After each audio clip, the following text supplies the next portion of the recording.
Spray করব, কী কী spray করছি সেগুলো আপনারাও দেখো। গাছ ঘুরবে বলে মনে হয়নি, খরচা হচ্ছে, কিছু হচ্ছে না।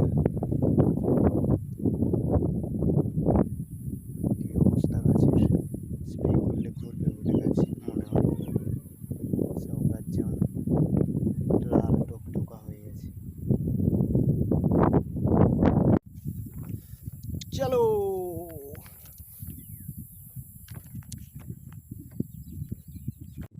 এই সেই কল, মাঠের মাঝে কল, যেখান থেকে আমরা শসা ধোয়ার জন্য বালতি করে জল নিয়ে যাই। আর এই হচ্ছে ট্যাঙ্কি, স্প্রে করার জন্য চলে এসেছি। এইটা হচ্ছে সেই যেটা গুলেছিলাম, HPM গোল্ড, যেটায় বোরন, ম্যাগনেসিয়াম, সালফার, ক্যালসিয়াম সব আছে, যাতে গাছটি গ্রোথফুল হয়, শসা বাঁকা টেরা বা মোটা টেরা টুম্বুল না হয়, সেই জন্য এটা গুলেছিলাম।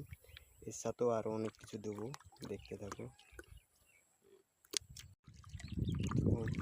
HPM গোল্ড এটা স্প্রে করার জন্য নয়, মাটিতে ছড়াবার জন্য এনেছিলাম। শসায় যখন বীজ খাওয়ানো হয় 3 প্যাকেট এনেছিলাম, তার মধ্যে 2 প্যাকেট দিয়েছিলাম, 1 প্যাকেট রয়েছিল, সেটাই যাতে গাছ ভালো হয় সেই জন্য গুলে গুলে দিচ্ছি।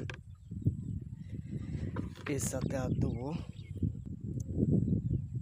PI কোম্পানির বায়োভিটা এক্স, এটা তো বোরন, সালফার, ম্যাগনেসিয়াম, ক্যালসিয়াম এটা তো আছে। শসা গাছ যাতে কালো হয়, ডগ ছুটে, সেই জন্য এনেছি। ডগগুলো তো সব মুড়া হয়ে গেছে রোদের তাপে, এই জন্য বায়োভিটা এক্স। এটি দেবো 40 ml দেওয়া আছে, কারণ ওটা দিয়েছি। এটা দেবো 30 ml। বায়োভিটা এক্স নিয়ে নিয়েছি, 30 ml এর চেয়ে বেশি নিয়েছি, প্রায় 40 ml হয়ে গেছে।